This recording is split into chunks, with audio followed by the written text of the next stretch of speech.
معزز و مکرم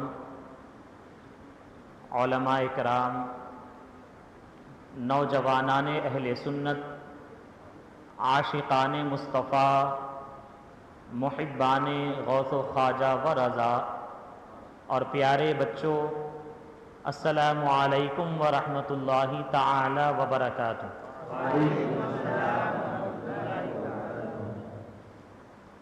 الحمد للہ نحمده ونستعینه ونستغفره ونؤمن به ونتوکل علیہ ونعوذ باللہ من شرور انفسنا ومن سیئات اعمالنا، من يهده الله فلا مضل له ومن يضلله فلا هادي له، وأشهد أن لا إله إلا الله وحده لا شريك له، وأشهد أن سيدنا ومولانا محمدا عبده ورسوله بالهدى ودين الحق أرسله صلى الله تعالى عليه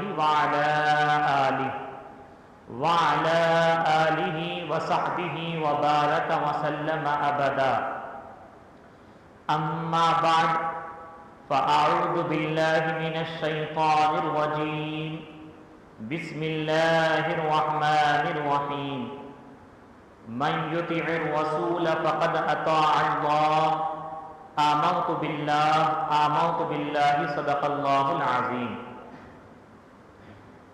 وقال النبي صلى الله تعالى عليه وسلم، من اطاعنی فقد اطاع اللہ ومن عصانی فقد عصى اللہ، صدق الرسول صلی اللہ تعالی علیہ وسلم۔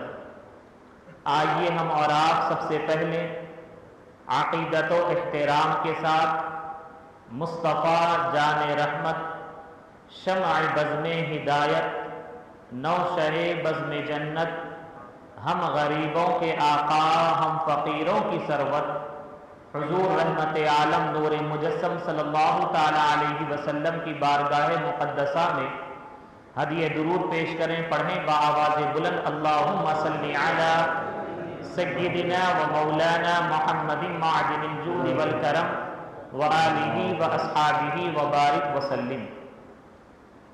فوٹو وغیرہ نہ لیں، توجہ کے ساتھ سنیے، انشاءاللہ عز و جل ایک خاص پیغام دے کر ہم یہاں سے رخصت ہوں گے۔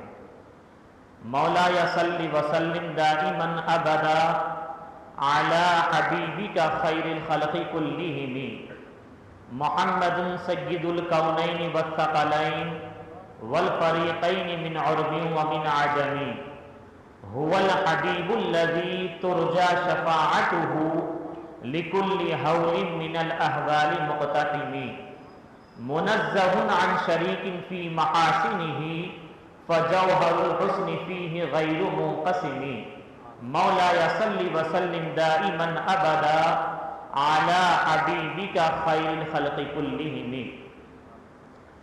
اللہ تبارک و تعالیٰ کا کروڑہ کروڑ احسان عظیم ہے کہ اس نے ہم تمام کو اپنے پیارے حبیب صلی اللہ تعالی علیہ وسلم کی محبت میں محفل میلاد سجاتے ہوئے، مناتے ہوئے یہاں جمع ہونے کی توفیق عطا فرمائی۔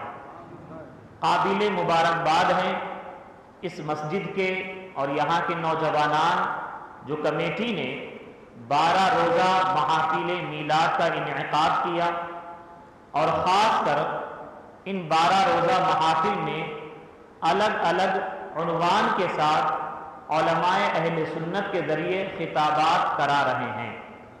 یقیناً جو بھی نوجوان، جو احباب ان 12 محافل میں عقیدت و احترام کے ساتھ، محبت و اخلاص کے ساتھ کچھ سیکھنے کی غرض سے اگر شرکت کریں گے تو یقیناً 12 روزہ محافل کے اختتام تک آپ دین اسلام کے بارے میں، نبی اسلام کے بارے میں بہت کچھ سیکھیں گے، اور اگر آپ اخلاص کے ساتھ علماء کرام کے بیانات کو سنتے ہوئے عمل کا جذبہ بھی ساتھ میں رکھیں گے تو جب 12 روزہ محافل مکمل ہوگی تو آپ کی زندگی میں بھی انشاءاللہ عز و جل بہتر انقلاب آئے گا۔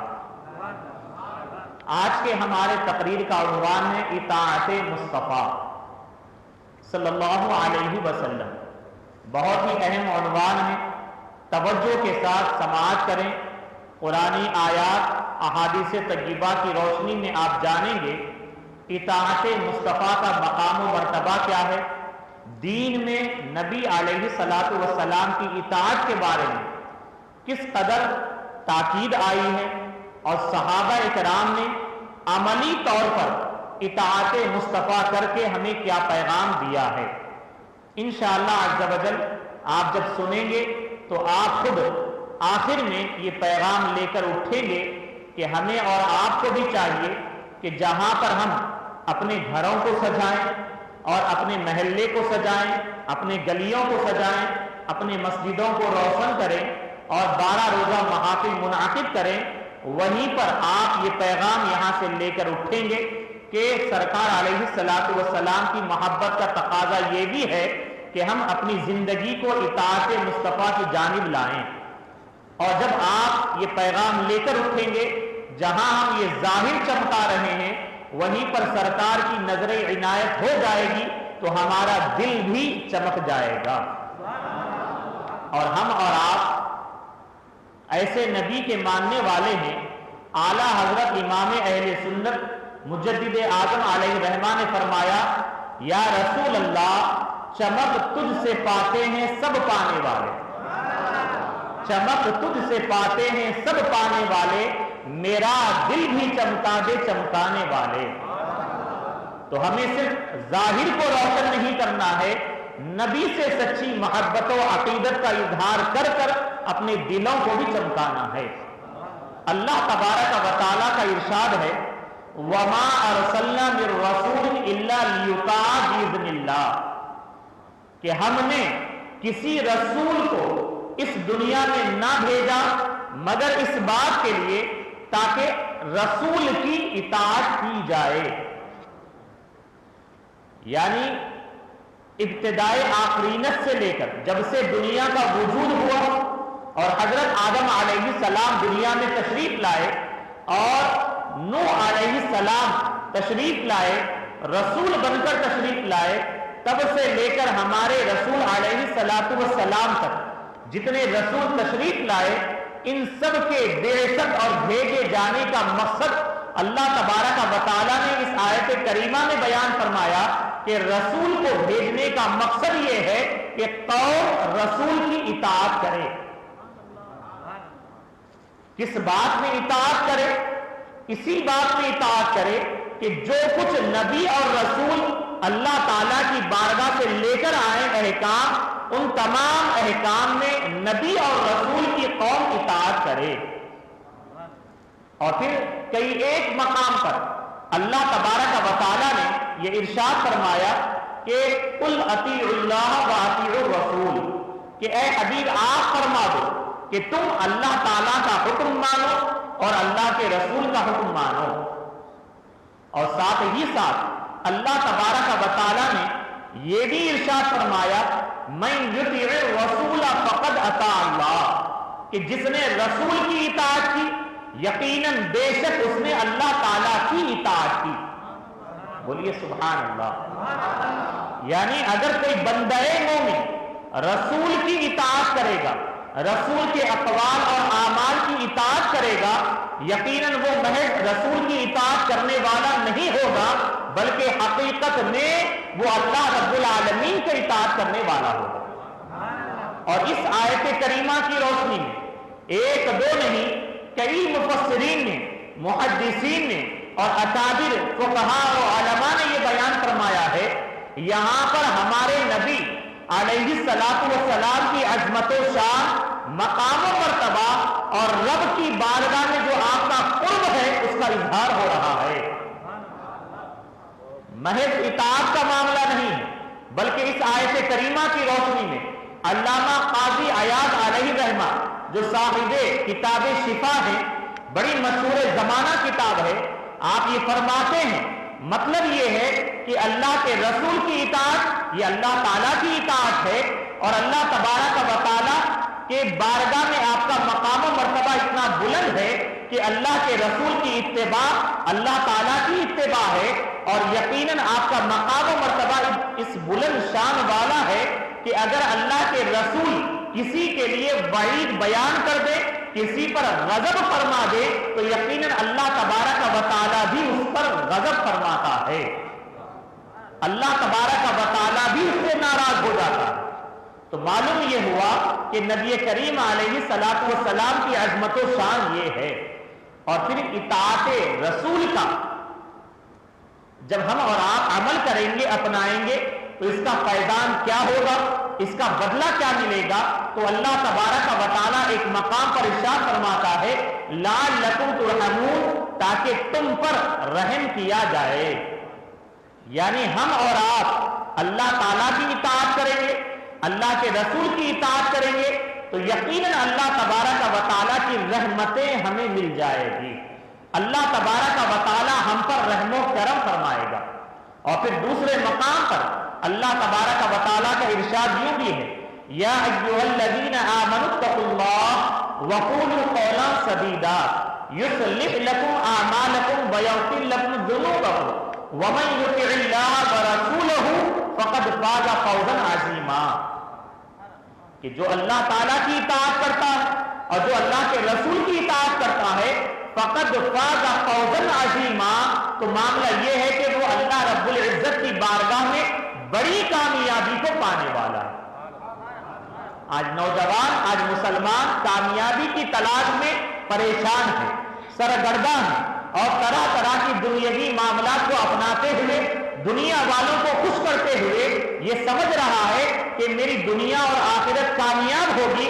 ایسا ہرگز نہیں ہے۔ اگر ہم اللہ اور اس کے رسول کا حکم مانیں گے تو یقیناً دنیا بھی کامیاب ہوگی اور آخرت بھی کامیاب ہوگی۔ اور پھر آپ یہ بھی جان لیں کہ اللہ تبارک و تعالیٰ کی جب ہم اور آپ اطاعت کریں گے تو اللہ تبارک و تعالیٰ ہمیں بروز محشر، بروز قیامت یہ انعام عطا فرمائے گا۔ کیا ہے؟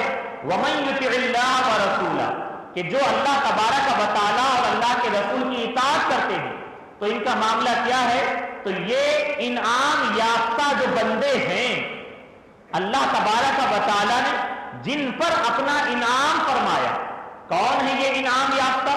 من الصدیقین، کہ صدیقین یہ انعام یافتہ ہے، شہداء یہ انعام یافتہ ہے، صالحین یعنی اولیاء یہ انعام یافتہ ہے۔ تو جو اللہ تبارک و تعالیٰ اور اللہ کے رسول کی اطاعت کرتے ہیں تو یہ بروز محشر یہ ان کے ساتھ ہوں گے، ان کے ساتھ ہوں گے جن پر اللہ تبارک و تعالیٰ نے انعام فرمایا، یعنی صدیقین کے ساتھ ہوں گے، شہداء کے ساتھ ہوں گے، اولیاء کے ساتھ ہوں گے انشاءاللہ عز و جل۔ اور پھر اللہ تعالیٰ ارشاد فرماتا ہے کہ سبحان اللہ، یہ ساتھ ان کے لیے کتنا اچھا ہے، سبحان اللہ۔ اور پھر اس کی تفسیر جب آپ پڑھیں گے اور اس کا شان نزول معلوم کریں گے تو آپ کو یہ پتہ چلے گا کہ ایک صحابی رسول ہے جو اپنے نبی علیہ السلام سے بڑی محبت فرماتے ہیں، بلکہ ایک نہیں جتنے صحابہ ہیں وہ سب کے سب اپنے نبی سے اپنی جان سے زیادہ محبت فرماتے ہیں۔ اور صحابہ کی صبح و شام کا معاملہ یہ تھا کہ اگر وہ دیدار مصطفیٰ لمحے بھر کے لیے نہ کرے، کچھ تاخیر ہو جائے تو بے چین و بے قرار ہو جایا کرتے۔ تو صحابی رسول غالباً جن کا نام حضرت سیدنا ثوبان رضی اللہ تعالیٰ عنہ، وہ ایک مرتبہ بے چین و بے قرار ہو جاتے ہیں، اور یہ بے چینی کی کیفیت ان کے چہرے پر بھی ظاہر ہو جاتی ہے، اور اسی بے چینی اور بے اضطرابی کی کیفیت کو لے کر بارگاہ رسول میں حاضر ہوتے ہیں، اور حاضر ہو کر جب ملتے ہیں، ملاقات کرتے ہیں، نبی کریم علیہ السلام اپنے عاشق کے چہرے کو دیکھ کر فرماتے ہیں کہ آخر کیا بات ہے، بے چین و بے قرار نظر آ رہے ہو، پریشانی کے آثار تمہارے چہرے سے ظاہر ہے۔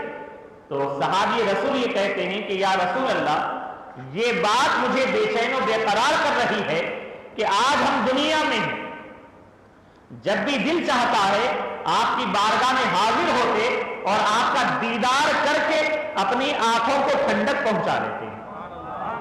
اور جب قیامت کا دن ہوگا اور لوگ جنت میں چلے جائیں گے، یقیناً اللہ تبارک و تعالیٰ آپ کو بلند درجے میں رکھے گا. اور آپ کے طفیل صحابی رسول کا دیکھیے ایمان و عقیدہ کتنا پیارا ہے. یعنی آپ یہ کہتے ہیں کہ ہم بھی جنت میں رہیں گے، لیکن آپ بلند درجے میں رہیں گے اور ہم آپ کے درجے سے بہت دور رہیں گے، تو پھر ہم آپ کا دیدار کیسے کر سکتے ہیں؟ انہیں جنت کی تڑپ نہیں ہے، جنت پانے کی فکر نہیں ہے، انہیں فکر ہے تو دیدار مصطفیٰ کی فکر ہے.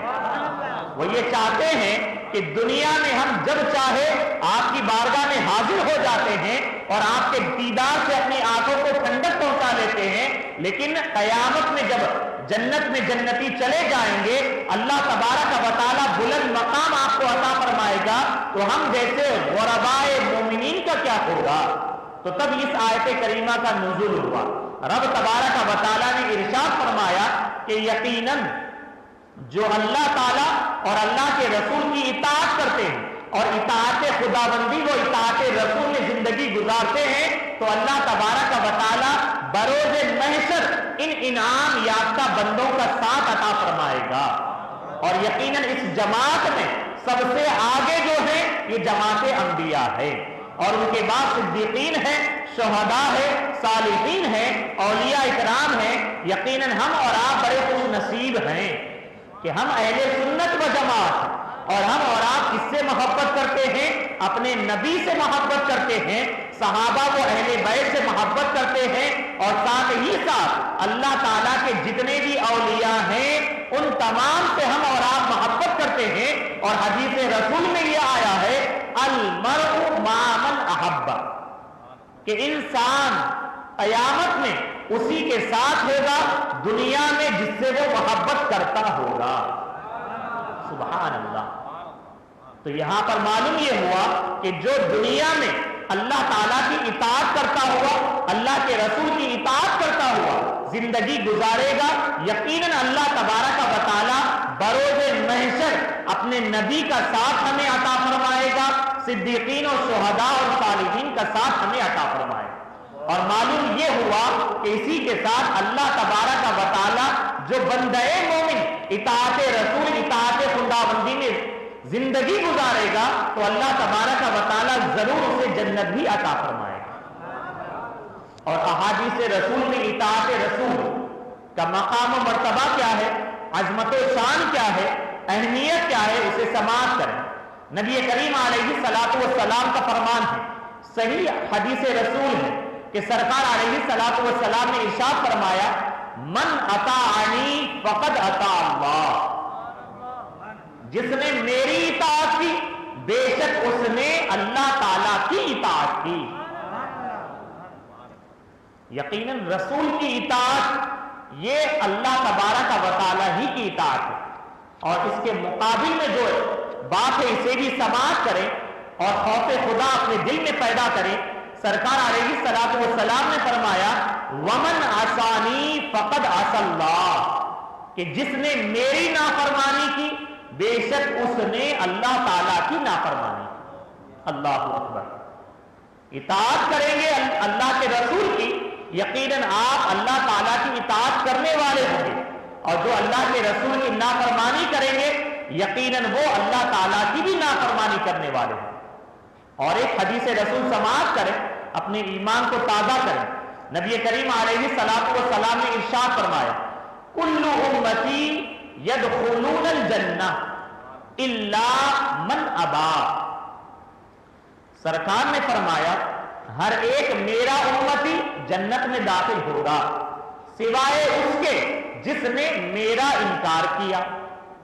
اللہ اکبر. صحابہ اکرام نے جب سنا تو کہا قالوا یا رسول اللہ من یابا. ان کو تعجب ہوا کہ امتی ہے اور ساتھ میں انکار رسول ہو، انکار احادیث رسول، یہ کیسے ممکن ہے؟ تو یقیناً ہمارے نبی علیہ الصلوۃ والسلام کو اللہ تبارک و تعالیٰ نے علم غیب عطا فرمایا.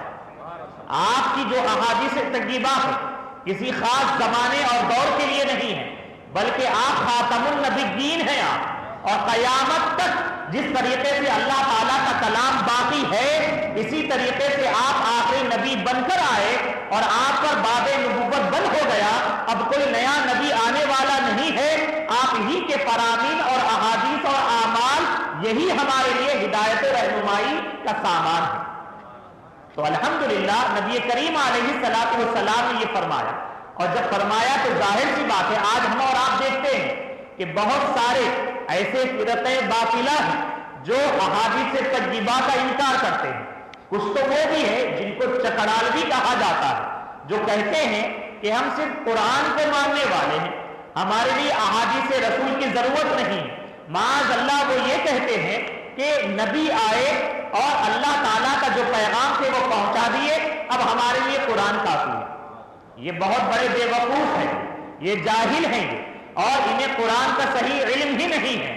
اگر واقعی کوئی قرآن کو ماننے والا ہوگا تو قرآن کی تمام آیات کو مانے گا, اور قرآن ہی میں یہ ہے اللہ تعالیٰ کا ارشاد کہ قل اطیعوا اللہ واطیعوا الرسول, اور قرآن میں یہ ہے وما ارسلنا من رسول الا لیطاع باذن اللہ, اور قرآن ہی میں یہ ہے من یطیع الرسول فقد اطاع اللہ, اور قرآن عظیم میں یہ بھی ہے قل ان کنتم تحبون اللہ فاتبعونی. سبحان اللہ. تو ان آیات کریمہ سے روز روشن کی طرح یہ واضح اور ظاہر ہے کہ یقیناً جو قرآن کو مانے گا اسے نبی کریم علیہ السلام کی ذات کو بھی ماننا ہوگا اور آپ کی ہر ایک بات کو بھی ماننا ہوگا. تب ہی جا کے وہ سچا مومن ہوگا اور قرآن و حدیث پر بھی عمل کرنے والا ہوگا, دین اسلام پر بھی عمل کرنے والا ہوگا, اور شریعت مصطفیٰ پر بھی عمل کرنے والا ہوگا. نبی کریم علیہ السلام نے یہ فرمایا. اور آج کل وہابیہ فرقہ یہ تو بہت جری ہے دین پر تہمت لگانے کے سلسلے میں, اور ہونے والی سنی عوام کو بہکانے گمراہ کرنے کے سلسلے میں. ان کا ایک مزاج یہ ہے بس فوراً جھٹ سے کہہ دیتے ہیں کہ یہ حدیث ضعیف ہے, یہ حدیث جو ہے حسن ہے, یہ حدیث اس مرتبے میں نہیں ہے. ہمیں اور آپ کو یہ موجودہ دور کے وہابیہ سے دین اور حدیث نہیں سیکھنا ہے, بلکہ الحمدللہ ہمارے اپنے اکابرین نے الحمدللہ ایسے جگید علماء ہیں, حفاظ حدیث ہیں, امیر المومنین فی الحدیث ہے کہ جن کے سینوں میں لاکھوں لاکھ احادیث طیبہ موجود رہی الحمدللہ. اور خود امام شافعی محمد ابن ادریس رضی اللہ تعالیٰ عنہ جو دوسرے صدی ہجری کے مجدد بھی ہیں, اور آپ ایک عظیم فقہ شافعی مذہب کے امام بھی ہیں, اور دنیا بھر میں امام اعظم ابو حنیفہ نعمان ابن ثابت رضی اللہ تعالیٰ عنہ کے بعد سب سے زیادہ مقلدین اگر کسی کے پائے جاتے ہیں تو وہ امام شافعی کے پائے جاتے ہیں. اور الحمدللہ اس خادم کو بارگاہ امام شافعی رضی اللہ تعالیٰ عنہ نے ایک بار نہیں کئی مرتبہ حاضری کا شرف حاصل ہوا, چونکہ آپ مصر کے رہنے والے ہیں, اور مصر کا جو کیپٹل قاہرہ ہے جس کو کیرو کہا جاتا ہے وہیں پر آپ کا مزار مبارک بھی ہے. امام شافعی رضی اللہ تعالیٰ عنہ اپنے دور اور زمانے کے مجدد ہیں, اپنے دور اور زمانے کے فقیہ ہیں, اور زبردست محدث ہے, اور لاکھوں لاکھ احادیث مبارکہ آپ کے سینے میں محفوظ رکھی. اور آپ نے ایک عظیم کتاب الرسالہ تحریر فرمایا, اور اس کتاب نے جتنے بھی منکرین حجیت حدیث رہے ان تمام کا زبردست رد فرمایا امام شافعی رضی اللہ تعالیٰ عنہ. اور آپ کے علاوہ بہت سارے محدثین ہیں, اور آپ نے یہ ثابت فرمایا یقیناً نبی کریم علیہ السلام کے اقوال یہ بھی ہمارے لیے حجت ہے, اور آپ کے اعمال یہ بھی ہمارے لیے حجت ہے. اور آپ نے اتنی بڑی بات بیان فرمائی, سماعت کریں, اپنے ایمان کو تازہ کریں, کہ نبی کریم علیہ السلام کی ذات مبارک وہ عظیم ذات ہے کہ ہم اور آپ جو آج شریعت پر عمل کرتے ہیں, نماز ہم پر فرض ہے, زکوٰۃ ہم پر فرض ہے, حج ہم پر فرض ہے, آپ نے یہ بیان فرمایا کہ نبی کریم علیہ السلام کی ذات طیبہ کو اگر چھوڑ دیا جائے تو آپ کے بغیر ان فرائض پر اعمال دین پر عمل ہی نہیں کیا جا سکتا.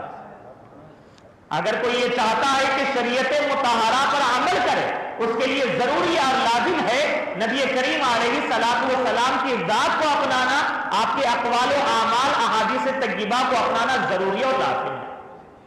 تو نبی کریم علیہ الصلوۃ والسلام کا فرمان یہ ہے کہ صحابہ کرام نے عرض کیا، قالوا یا رسول اللہ من یابا، کہ کون آپ کا انکاری ہوگا، کون آپ کے انکار کرنے والا ہوگا؟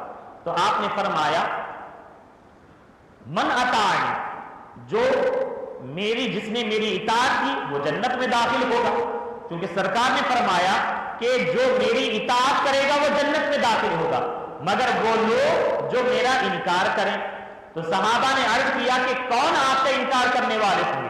تو سرکار نے فرمایا کہ جس نے میری اطاعت کی وہ جنت میں داخل ہوا، اور جس نے میرا انکار کیا تو یقیناً جس نے میری اطاعت نہ کی، میری نافرمانی کی، تو وہی جو ہے میرا انکار کرنے والا ہے۔ تو معلوم یہ ہوا کہ ہم اور آپ اپنے آپ کو جب مسلمان کہتے ہیں، ہمارے لیے ضروری اور لازم ہے نبی کریم علیہ الصلوۃ والسلام کے اعمال و اقوال کو اپنانا اور آپ کے احادیث مبارکہ کے مطابق زندگی گزارنا۔ اور پھر نبی کریم علیہ الصلوۃ والسلام کی ذات اطہر کے بارے میں رب تبارک و تعالیٰ کا ارشاد ہے، لقد کان لکم فی رسول اللہ اسوۃ حسنہ، کہ بے شک تمہارے لیے اے امت، تمہارے لیے نبی کریم علیہ الصلوۃ والسلام کی ذات میں بہترین نمونہ ہے۔ یعنی ہم اور آپ اگر چاہتے ہیں کہ کامیاب زندگی گزاریں اور اپنا کوئی آئیڈیل بنا لے جس کی راہ کو اپنا کر دنیا اور آخرت کو کامیاب بنا لے، یقیناً کامل انسان اگر کوئی ہے وہ نبی کریم علیہ الصلوۃ والسلام کی ذات ہے۔ یقیناً نبی کریم علیہ الصلوۃ والسلام کا اسوہ وہ بہترین اسوہ ہے، وہ بہترین نمونہ عمل ہے کہ جس کو اپنا کر ہم دنیا بھی کامیاب کر لیں گے اور آخرت بھی کامیاب کریں گے انشاءاللہ۔ لیکن آج ہم اور آپ اپنا جائزہ لیں، اپنے معاشرے کا جائزہ لیں، اور آئیے صحابہ اکرام کا عمل اطاعت رسول میں کیسا رہا اسے بھی سماعت کریں۔ نبی کریم علیہ الصلوۃ والسلام ایک مرتبہ صحابہ کے درمیان میں کسی ایک صحابی رسول کے ہاتھ میں سونے کی انگوٹھی آپ نے دیکھ لی۔ نبی کریم علیہ الصلوۃ والسلام نے دیکھ کر فوراً ناراضگی کا اظہار فرمایا اور اپنے دست اقدس سے اسے نکالا اور نکال کر پھینک دیا اور فرمایا، کیا تم اپنے لیے جہنم کی آگ کو اپنانا چاہتے ہو؟ تو نبی کریم علیہ الصلوۃ والسلام نے ناراضگی کا اظہار فرمایا، کس لیے؟ سونے کی انگوٹھی کسی نے پہن لی تو اور نکال کر پھینک دیا۔ تو سرکار علیہ الصلوۃ والسلام وہاں سے تشریف لے گئے، تو اب سونے کی انگوٹھی پر ناراضگی کا اظہار فرمایا، پھینک دیا۔ تو دیگر صحابہ نے یہ کہا کہ آپ اس انگوٹھی کو لے لو، اس سے کچھ فائدہ حاصل کر لو۔ مطلب یہ ہے کہ مرد کے لیے سونا پہننا حرام ہے، لیکن جب انگوٹھی ان کی اپنی رہی، اس کو بیچ دے، بیچ کر اپنی ذات پر کچھ جو پیسہ آئے اسے خرچ کر لے۔ لیکن صحابی رسول کا ایمان اور عقیدہ دیکھیں، آپ نے اس بات کا اظہار فرمایا کہ جس چیز پر نبی نے ناراضگی کا اظہار فرما دیا، میں اسے ہرگز اپنا نہیں سکتا ہوں۔ یہ صحابہ کرام کا جذبہ ہے۔ اور پھر اسی طریقے سے ایک مرتبہ نبی کریم علیہ الصلوۃ والسلام منبر پر کھڑے خطبہ دے رہے ہیں اور اس صحابہ کرام اندر داخل ہو رہے ہیں۔ سرکار علیہ الصلوۃ والسلام نے اپنی زبان مبارک سے فرمایا، اجلسو، بیٹھ جاؤ۔ ایک صحابی رسول بس مسجد کے دروازے پہ آئے، اسے سنے، فوراً وہیں پر بیٹھ گئے۔ یہ اطاعت کا جذبہ ہے۔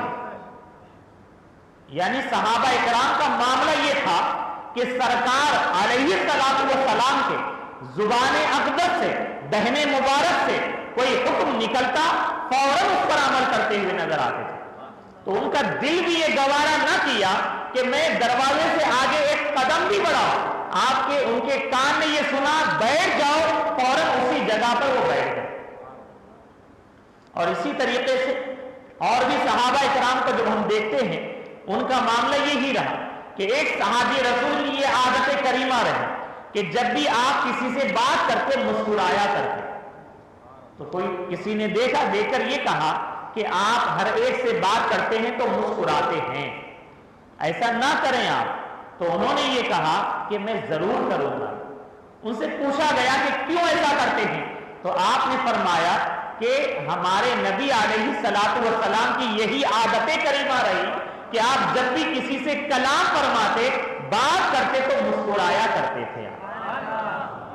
یہ عمل کا جذبہ ہے، اطاعت رسول کا جذبہ ہے کہ نبی کریم علیہ الصلوۃ والسلام کے ہر ایک قول اور ہر ایک عمل کو پاتے اور اس پر عمل کرتے ہوئے نظر آتے۔ اور یہ صرف صحابہ کرام کا معاملہ نہیں، بلکہ خواتین کو بھی اگر دیکھیں، صحابیات کو بھی دیکھیں، ان کا بھی معاملہ یہی ہے۔ نبی کریم علیہ الصلوۃ والسلام کا کوئی بھی فرمان سن لیتی تو اس پر فوراً عمل کرتے ہوئے نظر آتے، چاہے معاشرہ لاکھ کچھ بھی کہتا، لیکن صحابہ کرام اور صحابیہ کا جذبہ یہی ہوتا، اطاعت رسول ہر ایک لمحہ اور ہر ایک وقت کرتے ہوئے نظر آتے۔ سوگ کے بارے میں حکم شریعت کیا ہے؟ یعنی کسی کے گھر میں کسی کا انتقال ہو جائے تو حکم یہ ہے کہ 3 دن تک غم منانا جائز ہے، لیکن رونا، چلانا، پیٹنا، کپڑے پھاڑ لینا یہ جائز نہیں ہے۔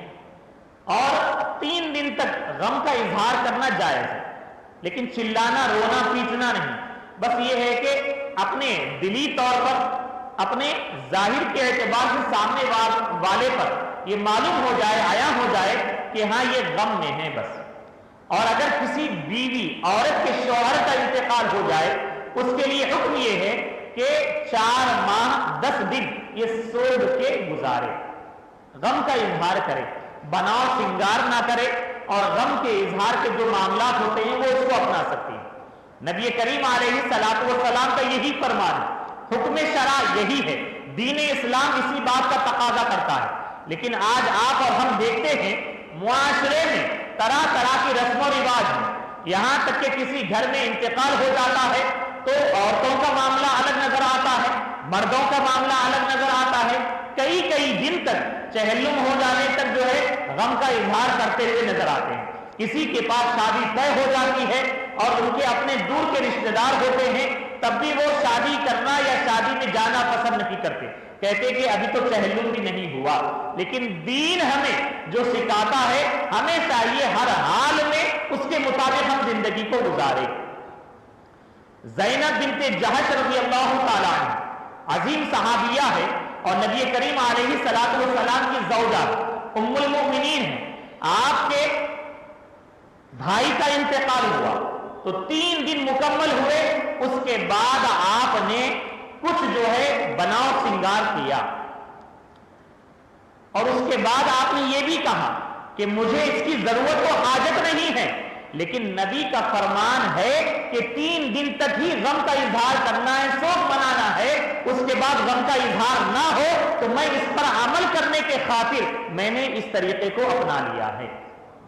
اسی طریقے سے ام حبیبہ رضی اللہ تعالی عنہ کے بارے میں بھی آتا ہے کہ غالباً آپ کے والد محترم کا انتقال ہوا، 3 دن گزرے تو آپ نے غم کو ختم کیا اور آپ نے کچھ میک اپ وغیرہ اس دور میں جو جائز چلتا تھا اس کو آپ نے اپنایا اور یہی کہا کہ مجھے اس کی ضرورت و حاجت نہیں ہے، لیکن نبی کا یہ فرمان ہے، شریعت اس بات کا تقاضا کرتی ہے تو میں نے اس کو اپنایا۔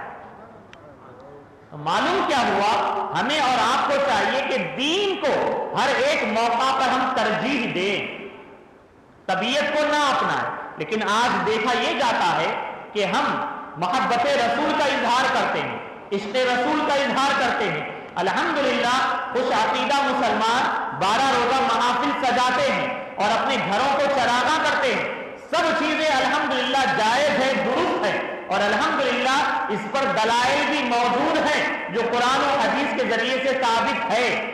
لیکن ہم یہ کہتے ہیں کہ جہاں یہ اہتمام کرتے ہیں، ہر ایک مسلمان کو یہ چاہیے کہ وہ سب سے پہلے محبت رسول کا اس طور پر اظہار کرے، نبی کی اطاعت کرتا ہوا نظر آئے،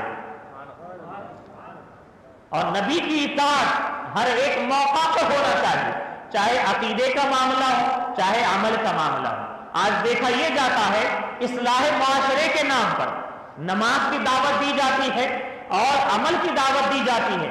ہم یہ کہتے ہیں اصلاح معاشرہ میں سب سے پہلا جو تقاضا ہے وہ عقائد کی اصلاح کا معاملہ ہوتا ہے.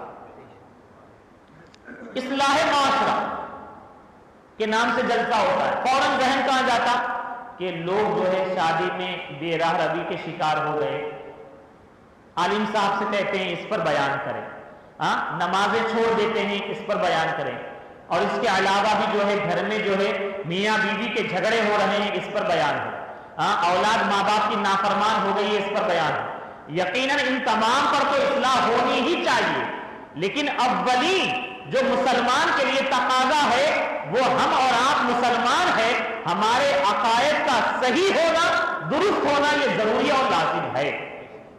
لیکن آج دیکھا یہ جا رہا ہے عقائد کے معاملے میں مصلحت کے شکار ہوتے ہوئے نظر آتے ہیں، اور ہم یہ دیکھ رہے ہیں حیدرآباد ہو یا پھر آس پاس کے اطراف و اکناف کے جو اضلاع ہمارے جو کمیٹی کے نوجوان ہوتے ہیں وہ ہوں یا پھر کچھ علماء کسی طریقے سے ماحول کے دباؤ میں آ کر مصلحت کا شکار ہوتے ہیں. نہیں، ہمیں اور آپ کو چاہیے ہم اللہ تبارک و تعالیٰ کا خوف اپنے دل میں رکھیں.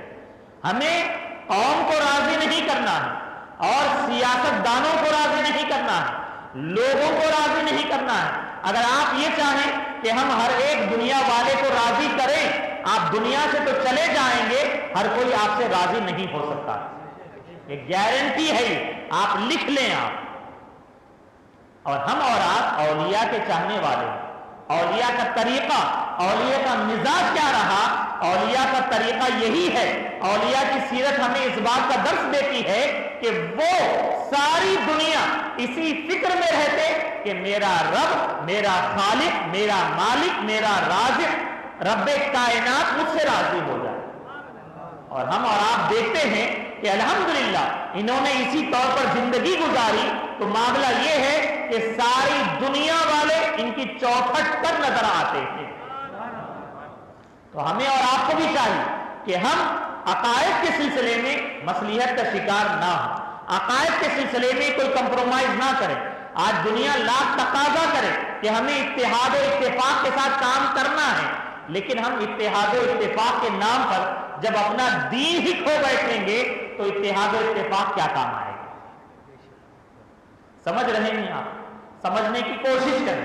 اور پھر اعلیٰ حضرت امام اہل سنت مجدد اعظم علیہ رحمان بہت ساری وصیتیں فرمائی. انہی میں سے ایک وصیت کا مفہوم ہم آپ کے سامنے بیان کرتے ہیں کہ اللہ کے رسول علیہ السلام کی جناب میں، آپ کی بارگاہ میں اگر کوئی گستاخ نظر آئے، چاہے وہ بڑے سے بڑا کیوں نہ ہو، چاہے پیر ہے، چاہے عالم ہے، چاہے مفتی کیوں نہ ہو، اگر ذرہ برابر بارگاہ رسالت مآب میں گستاخ نظر آئے تو اسے اپنے درمیان میں سے ایسے ہی نکال کر دور پھینک دو جیسے کہ دودھ میں گری ہوئی مکھی کو نکال کر پھینکا جاتا. دودھ میں جب مکھی گر جاتی ہے تو آپ کو بڑا اچھا لگتا ہے، اچھا لگتا ہے، خوشی خوشی نکال کے پھینکتے، آپ کراہت کے ساتھ نکالتے ہیں، گھن محسوس ہوتی ہے، نفرت کا اظہار کرتے ہیں. تو آپ یہ بھی نہ سوچیں کہ بھئی وہ بھی مسلمان ہے، دل ٹوٹ جائے گا. اس جملے پہ غور کریں آپ، یعنی ہمیں ان کا خیال نہیں کرنا ہے، بلکہ قرآن و حدیث جس بات کا تقاضا کرتی ہے، یعنی اللہ اور اس کے رسول جو پسند کرتے ہیں ہمیں اس پسند کے مطابق عمل کرنا. سورہ مجادلہ کی آخری آیت کریمہ میں ایک مومن کی جو شان ہے اللہ تبارک و تعالیٰ نے اسے بیان فرمایا، لا تجد قوما یؤمنون باللہ والیوم الآخر یوادون من حاد اللہ ورسولہ، کہ تم نہ پاؤ گے کسے انہیں جو اللہ تعالیٰ اور جو اللہ تعالیٰ اور پچھلے دن پر، آخرت کے دن پر ایمان لائے ہیں، تم انہیں نہ پاؤ گے. کس بات میں نہ پاؤ گے؟ جو اللہ اور اس کے رسول کے مخالف ہیں ان سے سنگت، ان سے دوستی، ان سے یاری کریں. یہ ایک سچے مومن کی پہچان یہاں پر بتائی گئی ہے. یعنی ہم نے کہا ہم نے اللہ تعالیٰ پر ایمان لایا ہے اور آخری دن پر، آخرت کے دن پر ہم ایمان لائے، تو معاملہ یہاں پر یہی ہے کہ ہمیں چاہیے کہ ہم اللہ اور اس کے رسول سے ایسی محبت کریں جو اللہ اور اس کے رسول کے گستاخ ہیں، جو اللہ اور اس کے رسول کے مخالف ہیں، جو اللہ اور اس کے رسول کے دشمن ہیں، ان سے نہ دوستی کرنا ہے، ان سے نہ یاری کرنا ہے، نہ ہی ان کے ساتھ اٹھنا بیٹھنا ہے، اور نہ ہی ان کے ساتھ رشتہ داریوں کو باقی رکھنا ہے، نہ ہی قائم کرنا ہے. تو ہمیں اور آپ کو چاہیے کہ اطاعت رسول اس بات کا بھی تقاضا کرتی ہے کہ ہم اپنے عقیدے کو درست کریں. آج عقیدے کو درست کرنے کی بہت سخت ضرورت ہے، چونکہ جو مخالف ہوا چل رہی ہے یہ صرف اسلام کے نام پر نہیں چل رہی، بلکہ آج ملک ہندوستان میں جو غیر ہیں، غیر مذہب والے ہیں، جو ان میں تعصب رکھنے والے ہیں، یہ بھی بڑی سازش کے ساتھ مسلمانوں کے ایمان و عقیدے کو اور ان کی جو محبت اسلام کے ساتھ ہے، پیغمبر اسلام کے ساتھ ہے، اسے ختم کرنے کی ناپاک سازشیں رچ رہے ہیں. آپ دیکھ رہے ہیں، آپ کے سامنے ہیں. ہاں، اور ہم سے بہتر ہو سکتا آپ جانتے ہوں گے، سوشل میڈیا، الیکٹرانک ہو یا پرنٹ میڈیا ہو، آپ آئے دن آپ اسے دیکھتے رہتے ہیں. ہاں، نام نہاد مسلمانوں کو ٹی وی شوز میں پیش کیا جاتا ہے. کیوں؟ اس لیے کہ یہ ان کے ایجنٹ بن کے کام کرتے ہیں، تاکہ جن کو دین کا صحیح علم نہیں ہے، جو برائے نام مسلمان ہیں، ایسے بہت سارے ہیں جو اپنے آپ کو ماڈرن قسم کے مسلمان کہتے ہیں، ایسوں کو پیش کر کے اسلام اور مسلمانوں کے خلاف جو نفرت انگیز باتیں ان کے اپنے نظریے اور ذہن کے اعتبار سے ہوتی ہیں اسے پیش کرتے ہیں، تاکہ بھولا بھالا مسلمان اسے سن کر اسلام کے نام پر اپنے دل میں، دماغ میں شکوک و شبہات کو پیدا کر لیں. اب ایسا مسلمان آگے بڑھ کر کیا کرتا ہے؟ ایک آزاد خیال، سیکولر مذہب کا ماننے والا اپنے آپ کو پیش کرنے کی کوشش کرتا ہے، اور پھر غیروں کے حد پہ چڑھ جاتا اور دین سے بھی وہ ہاتھ دھو بیٹھتا. تو مسلمان ہونے کے نام پر بھی بہت ساری ایسی گمراہ بددین جماعتیں ہیں جو ہم پر ہمارے جو ایمان کو چھیننے کی کوششیں کر رہے ہیں. اسی طریقے سے غیر بھی اس کوشش میں لگے ہیں، اور ایسے موقع پر ہماری ذمہ داری یہ بنتی ہے کہ ہم اللہ اور اس کے رسول کی اطاعت پر مکمل طور پر استقامت کے ساتھ عمل پیرا نظر آئیں، اور ساتھ ہی ساتھ جہاں ہمیں عقائد کے معاملے میں پورے طور پر مضبوطی کے ساتھ قائم رہنا ہے، مصلحت کا شکار نہیں ہونا ہے، وہیں پر ہمیں چاہیے کہ ہم اعمال کو بھی درست کریں. صحابہ اکرام کا معاملہ یہ ہے کہ آپ نے دیکھا، اور اسی طریقے سے ہر ایک فرض ہو یا نفل عمل ہو، ہر ایک صحابی اس میں آگے بڑھ کر عمل کرتے ہوئے نظر آتے ہیں.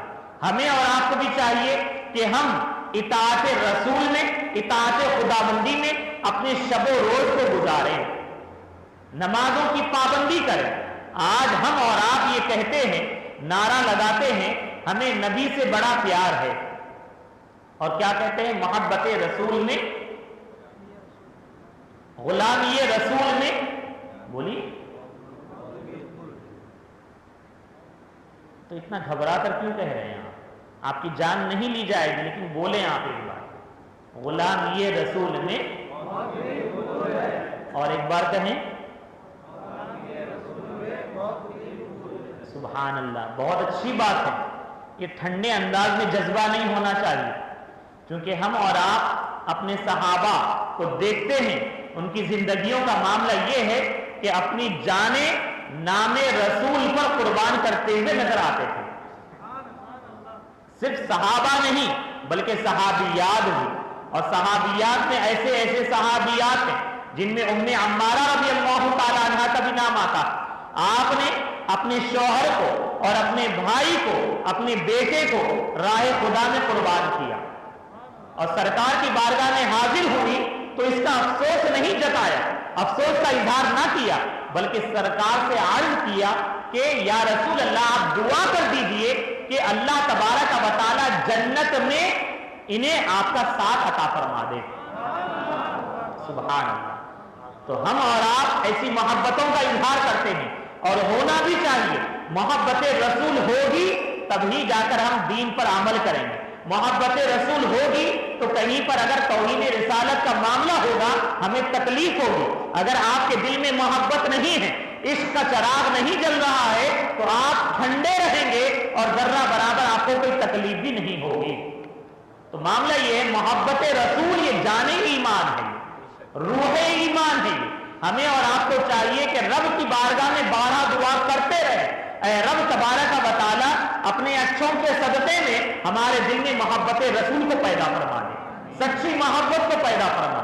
جب ہم یہ کہتے ہیں ہمیں نبی سے محبت ہے, نبی سے پیار ہے, اور آپ نماز پنجگانہ ادا نہ کر پائیں اور آپ اپنے گھر سے نکل کر مسجد تک نہ آ پائیں, تو یہ محبت کا دعویٰ آپ کا سچا نہیں ہے بلکہ جھوٹا دعویٰ ہے.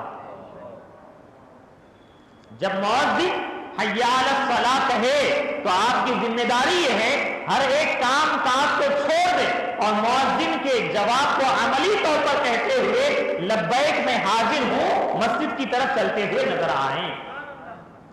ضروری ہے آپ, یعنی ہم یہ رونا روتے ہیں کہ بابری مسجد ہماری ہاتھ سے چلی گئی, متھرا جانے والی ہے, کاشی جانے والی ہے, لیکن ہم اور آپ یقیناً دیگر جو بھی قوانین ہے اس کے ذریعے سے ہم اپنے حق کو مانگے اور زبردستی لینے کی کوشش کریں.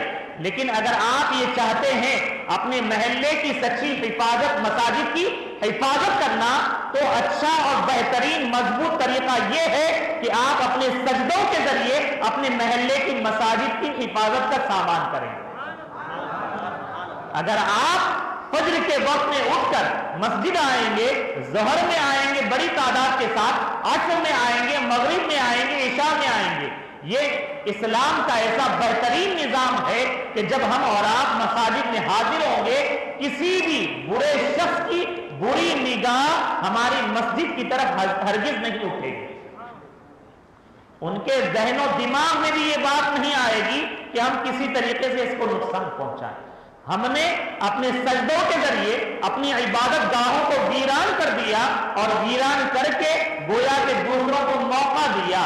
آج یہی وجہ ہے یہ ظالم, یہ دشمن اس قدر جری اور بے باک ہو گئے ہیں. ہماری اپنی مساجد ہیں, ہماری اپنی عبادت گاہیں ہیں, سال ہر سال سے وہاں پر مسلمان نمازیں پڑھتے ہوئے آئے ہیں, لیکن جھوٹے طور پر کاغذات بنوا کر یہ کوٹ وغیرہ میں معاملات کو پیش کر رہے ہیں. کیوں؟ تاکہ آپ گھبرا جائیں, آپ ڈر جائیں, آپ کے دل پر ایک خوف طاری کر دیا جائے تاکہ آپ مسلمان کہنے میں بھی ہچکچائیں. یہ بہت بڑی سازش ہے, یہ پلاننگ ہے. یعنی پہلے آپ کو ذہنی طور پر ٹارچر کیا جا رہا ہے, مخلوص کیا جا رہا ہے, تاکہ آپ کی جو محبت دین اسلام سے ہے, پیغمبر اسلام سے ہے, یہ جب کمزور ہو جائے گی تو آپ کو کچھ کرنے کی ضرورت نہیں ہوگی, اس لیے کہ پھر آپ الحاد اور بے دینی کے راستے پر آ جائیں گے, پھر آپ دین سے محبت کا اظہار نہیں کریں گے. جب بھی دین کے خلاف کچھ ہوگا تو آپ دیکھیں گے اور آگے بڑھ جائیں گے. یہی چاہتے ہیں, یعنی آپ برائے نام مسلمان ہو جائیں. تو ہمیں اور آپ کو چاہیے کہ ہم جہاں پر عقائد کی اصلاح کرتے ہوئے نظر آئیں وہیں پر اعمال میں اور سب سے بہترین اور پیارا جو عمل ہے رب کی بارگاہ میں, اللہ کے رسول کی بارگاہ میں, وہ نماز ہے. ہم نمازوں کی پابندی کریں, اور اگر کوئی مومن مسلمان اپنے گھر سے نکل کر مسجد تک نہ آ پائے اور رب کی بارگاہ میں سجدہ نہ کر پائے تو یہ اس سے بڑی محرومی, بد نصیبی کوئی اور نہیں ہو سکتی ہے. یہ حرمہ نصیبی ہے کہ ہمیں توفیق نہیں مل رہی ہے کہ رب کی بارگاہ میں ہم اپنے سر کو جھکائیں. تو ہمیں چاہیے کہ ہم ارادہ کریں, عہد کریں, ایسی مبارک محافل میں ہم آپ سے ہاتھ نہیں اٹھوائیں گے. اللہ تبارک و تعالی دلوں کے حال سے واقف ہے, باخبر ہے, اور یقیناً اللہ تبارک و تعالی کی عطا سے نبی بھی دل پر جو معاملات گزرتے ہیں اسے جانتے ہیں. آپ دل میں ارادہ کریں, یقیناً آپ جب ارادہ کریں گے اللہ تعالیٰ کی مدد شامل حال ہوگی. نمازوں کی ادائیگی ہو یا دین پر عمل کرنا ہو آپ کے لیے آسان ہو جائے گا. اور اسی طریقے سے جہاں پر ہمیں نمازوں کا پابند ہونا ہے وہیں پر ہم مسلمان ہیں. ہمارا ہر ایک عمل اسلام کی تعلیمات کے مطابق ہونا چاہیے. آج غیروں کو موقع کیوں مل رہا ہے آپ پر انگلی اٹھانے کا؟ بلکہ آپ کے سبب سے، آپ کی وجہ سے دین اسلام پر انگلی اٹھانے کا. تو اس کی وجہ یہ ہے لوگ جو غیر ہیں وہ کتاب نہیں پڑھتے ہیں اور قرآن نہیں پڑھتے ہیں. آپ کو دیکھ کر دین سمجھنے اور جاننے کی کوشش کرتے ہیں. اور آج مسلمان کا حال کیا ہے؟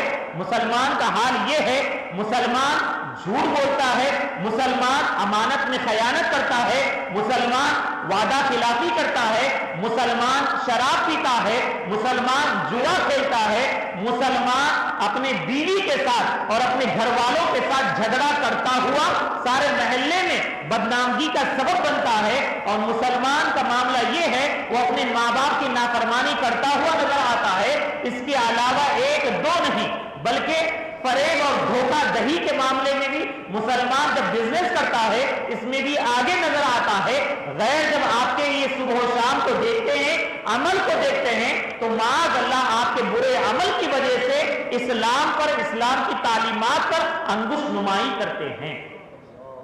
تو ہمیں چاہیے کہ ہم ایسا عمل کریں کہ لوگ غیر بھی ہوں وہ آپ کے عمل کو دیکھیں. چونکہ ہم ملک ہندوستان میں رہتے ہیں، ظاہر سی بات ہے ہمارا سامنا غیروں کے ساتھ بھی ہوتا ہے، غیر مذہب والوں کے ساتھ بھی ہوتا ہے. اور وہ غیر مذہب والے آپس میں بھی بزنس کرتے ہیں، تجارت کرتے ہیں، لین دین کرتے ہیں. انسان ہے، کوئی دھوکہ دیتا ہے، کوئی جھوٹ بولتا ہے، وعدہ خلافی کرتا ہے. لیکن ان غیروں کے ساتھ آپ مسلمان ہو کر جب بزنس کریں گے اور آپ وعدہ خلافی نہیں کریں گے اور دھوکہ دہی نہیں کریں گے، سچ بولیں گے، تو آپ کی وجہ سے آپ کے مذہب کی محبت اس کے دل میں آئے. سمجھ رہے ہیں آپ؟ اور اسی طریقے سے آپ ایسا عمل کریں، اپنے ہو یا پرائے ہو، آپ کو دیکھ کر وہ یہ کہیں کہ سبحان اللہ یہ کتنے پیارے مذہب کا ماننے والا ہے. یعنی ہم اپنے عمل کے ذریعے سے اپنے مذہب کو بدنام نہ کریں بلکہ ہم نیک نامی کا سبب بنیں. ہمارا عمل ایسا ہونا چاہیے اور ساتھ ہی ساتھ تعلیمات اسلامیہ پر عمل کرنا چاہیے. اور آج دیکھا یہ جا رہا ہے خاص کر نوجوان نسل یہ سبحان اللہ دین پر عمل کرنے کا جذبہ ظاہر کرتے ہیں علماء کے پاس، اپنے پیر کے پاس ظاہر کرتے ہیں، لیکن افسوس سے یہ کہنا پڑتا ہے کہ وہ گھر میں اپنے بیوی کے ساتھ صحیح نہیں رہتے ہیں، اپنے ماں باپ کے ساتھ ان کا عمل اور برتاؤ صحیح نہیں ہوتا.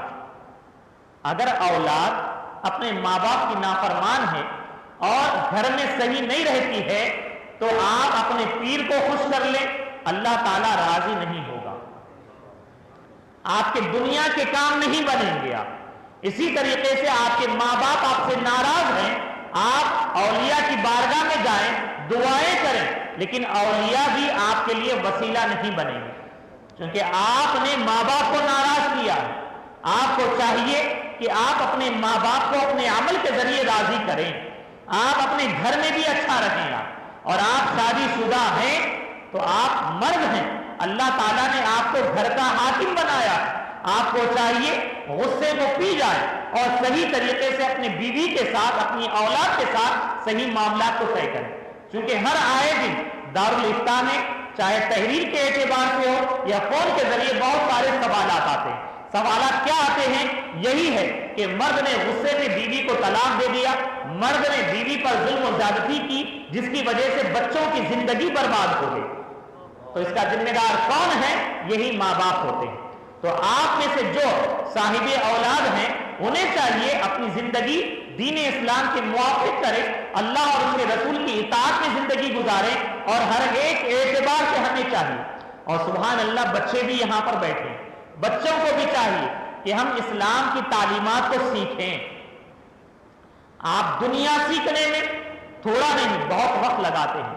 اور آج دیکھا یہ جاتا ہے کہ چھوٹے چھوٹے بچے ہوتے ہیں جو سیکنڈ کلاس میں ہوتے ہیں، تھرڈ یا فورتھ میں ہوتے ہیں، اور ان کو جب اسکول میں ایڈمیشن کروایا جاتا، جب یہ صبح سے لے کر 3-4 بجے تک اسکول میں ہیں اور اس کے بعد ہوم ورک کے نام پر اتنا ان پر بوجھ ڈال دیا جاتا ہے جتنی ان کی اپنی عمر نہیں ہوتی ہے. اور اس کے بعد رات بھر یہ کام یہ کرتے ہیں، ان سے نہیں ہو پاتا، ان کے ماں باپ لگے رہتے ہیں پروجیکٹ کے نام پر، ہوم ورک کے نام پر. تو 24 گھنٹے یہ بچپن سے لے کر 10th اور آگے کی پوری تعلیم میں آپ اپنا سارا کا سارا وقت دنیا سیکھنے میں، دنیا بنانے میں، دنیا کامیابی کے ساتھ گزارنے میں آپ پورا وقت دے رہے ہیں. لیکن کبھی آپ نے سوچا کہ ہم مسلمان ہیں، اللہ تعالیٰ نے ہمیں ایک دو نہیں ہزار نعمتیں عطا فرمائی، اتنی نعمتیں عطا فرمائی کہ رب تعالیٰ کا ارشاد ہے وَإِن تَعُدُّوا نِعْمَتَ اللَّهِ لَا تُحْصُوهَا، کہ اگر تم اللہ تعالیٰ کی نعمتوں کو شمار کرنے لگو تو اس کا تم احاطہ نہیں کر سکتے، اسے شمار نہیں کر سکتے. اور شیخ سعدی علیہ الرحمہ فرماتے ہیں کہ اگر کوئی مسلمان مومن سانس کے چھوڑنے میں اور سانس کے اندر لینے میں اللہ تعالیٰ کی نعمتوں کا شکر ادا کرنا چاہے تو ایک نعمت کا بھی وہ شکر ادا نہیں کر سکتا ہے. ساری نعمتوں کا شکر کیا ادا کرے؟ اللہ تبارک و تعالیٰ نے ہزار کروڑ نعمتیں ہمیں عطا فرمائی ہے. تو ہمیں چاہیے کہ جو رب اتنی نعمتیں ہمیں عطا فرمائے، ہمیں چاہیے کہ اس رب کی اطاعت کیا ہے، دین اسلام کیا ہے، پیارے نبی کا پیغام کیا ہے، اسے سیکھنے کے لیے 24 گھنٹے میں کم سے کم 1 گھنٹہ ضرور نکالیں. بولیے انشاءاللہ نکالیں گے، بہت ضروری ہے. یعنی ہم دنیا میں ہم یہ نہیں کہتے آپ عالم دین بنے، آپ مفتی شرع بنے، آپ مکمل عالم دین بننا، مفتی بننا یہ فرض نہیں ہے. ہاں، جس محلے علاقے میں کوئی عالم صحیح العقیدہ نہ ہو، مفتی شرع نہ ہو، تب ان کے لیے ان محلے والوں پر یہ ضروری ہوتا ہے کوئی نہ کوئی ایک ضرور عالم یا مفتی بنے تاکہ تمام کی رہنمائی کا سامان بن سکے. لیکن اگر پہلے سے صحیح العقیدہ عالم ہے تو اب آپ کے لیے فرض کفایہ ہے. آپ پڑھیں گے، بنیں گے تو بہت اچھی بات ہے. لیکن ہم تو یہ کہتے ہیں کہ آج جو دور ہے فتنوں کا دور ہے. باطل فرقے ہر آنے والے دن میں نت نئے طریقے سے سر اٹھا رہے ہیں، ایمان چھیننے کی طرح سے کوششیں کر رہے ہیں. ضرورت اس بات کی ہے آپ کے خاندان میں سے کم ایک ضرور عالم دین ہو جو آپ کے سارے خاندان کے ایمان و عقیدے کی حفاظت کر سکے انشاءاللہ. تو اب یہ ہے کہ کم سے کم آپ عالم نہیں بنتے، اتنے سال نہیں دے سکتے، ڈاکٹر بننا ہے، انجینئر بننا ہے، بزنس مین بننا ہے، یقیناً آپ یہ تعلیم مکمل محنت کے ساتھ آپ پڑھیں. آپ کیونکہ آج ضرورت اس بات کی ہے کہ جس ملک میں ہم رہتے ہیں ہم یہاں کے 2 نمبر شہری بن کر نہ رہیں، بلکہ ہم دوسروں کے ساتھ کندھے سے کندھا ملا کر چلنے کی استطاعت پیدا کریں، ایسا اسٹیٹس اور مقام بنائیں. اور یہ اسی وقت ہو سکتا ہے کہ جب آپ کا سوسائٹی میں، معاشرے میں بزنس کے اعتبار سے ہو، فائنینشیل اعتبار سے ہو یا پھر ایجوکیشن کے اعتبار سے ہو، آپ اعلیٰ مرتبے پر فائز رہیں تاکہ دوسرے بھی آپ کو اپنی ضرورت محسوس کریں اور ہم کسی کے محتاج بن کر نہ رہیں. یقیناً ایسے ہم کو رہنا ہے، لیکن ہمیں سب سے پہلے سچا پکا مسلمان بننا ہے، سچا پکا عاشق رسول بننا ہے. جب ہمارے دل میں سچے طور پر دین اسلام کی محبت ہوگی، دین کی تعلیم ہم سیکھے ہوئے ہوں گے، اب چاہے اسکول میں رہے، اس کے بعد کالج میں جائیں یا پھر اس کے بعد آگے کی تعلیم کے لیے یونیورسٹی میں جائیں، کسی بھی طریقے کے وہاں پر باطل عقیدے والے ہوں یا باطل مذہب کے ماننے والے ہوں، ہمیں راہ حق، راہ اسلام سے ہٹانے کی کوششیں کریں. لیکن انشاءاللہ یہ جو تعلیم ہم نے بچپن میں حاصل کر لی، اسی تعلیم کے بدولت ہم دین اسلام کو کبھی نہیں چھوڑیں گے انشاءاللہ. تو ہمیں اور آپ کو چاہیے، ہر ایک نوجوان مسلمان کو چاہیے، بچے کو چاہیے کہ دنیا کی تعلیم بھی حاصل کرے، بڑی محنت سے کرے، ممتاز اور اعلیٰ نمبرات سے کامیاب ہو، لیکن آپ دین سیکھنے کے لیے 24 گھنٹے میں 1 گھنٹے کا وقت ضرور دیں. آخری پیغام بس یہ ہے کہ دین کی تعلیم آپ کو سیکھنا تو ہے، لیکن حدیث میں یہ آیا ہے ان ھذا العلم دین فانظروا عمن تاخذون دینکم، کہ بے شک یہ علم یعنی قرآن اور حدیث کا علم یہ کوئی معمولی علم نہیں ہے. ان ھذا العلم دین، بے شک یہ علم دین ہے، یہ آپ کا دین ہے. فانظروا عمن تاخذون دینکم، تو تم غور و فکر کر لو، اچھی طریقے سے جانچ لو کہ تم اپنا دین کس سے سیکھ رہے ہو. سبحان اللہ. سمجھے آپ، بہت ہی اہم بات ہے. یہ نہیں ہے کہ چلو قرآن کی تعلیم ہو رہی ہے کہیں بھی آپ بھیج دیں. اب وہ نکلا دیوبندی، وہابی، تبلیغی، چکڑالوی، بدعقیدہ، تو ایسوں کے پاس قرآن کے نام پر بھی ہمیں بھیجنا ناجائز و حرام ہے. اب بعض لوگ یہ سمجھتے ہیں قرآن ہی تو پڑھاتے ہیں. نہیں، قرآن ہی کے نام پر بہت کچھ ایسا سکھا دیں گے، کل کے دن آپ اولاد کی محبت میں اپنی جو دینی محبت رہی اسے ختم کر دیں گے. آپ جو سنی آپ تھے، پھر دھیرے دھیرے آپ اولاد کی محبت میں بہک جائیں گے. 12ویں کرتے تھے، 11ویں کرتے تھے، آج ہم اور آپ دیکھ رہے ہیں. آپ دیکھیں 10 سال 20 سال پہلے کے لوگوں جو کبھی آپ کے پڑوسی رہے ہوں گے، ایک وقت تھا کہ وہ بھی 12ویں کے کھانے میں آپ کے ساتھ شریک ہوتے تھے، سجاوٹ میں شریک ہوتے تھے، محبتوں کا اظہار کرتے تھے. جب بڑے پیر کی 11ویں آتی تھی، سبحان اللہ، چاہے حیدرآباد ہو یا اطراف و اکناف کے علاقے ہوں، سارا مہینہ ہر ایک محلے، ہر ایک گلی میں 11ویں شریف کے لنگر ہی لنگر نظر آتے تھے. آج کیوں ختم ہو رہے ہیں؟ تو اس کی وجہ یہی ہے، دھیرے دھیرے ایسی بری صحبت میں بیٹھے جس کی وجہ سے ان تمام باتوں کو چھوڑ دیا. تو ہمیں اور آپ کو چاہیے کہ بے شک دین خود بھی سیکھیں، اپنی اولاد کو بھی سکھائیں، لیکن ایسوں سے سکھائیں جو آپ کے اولاد کو محبت رسول بھی سکھائیں، اور وہ خود بھی سنی صحیح العقیدہ ہوں، قرآن و حدیث کا صحیح علم رکھتے ہوں. اور ہم اور آپ الحمدللہ اولیاء کے ماننے والے ہیں، وسیلے کے ماننے والے ہیں. ڈائریکٹ قرآن و حدیث نہیں سمجھ سکتے.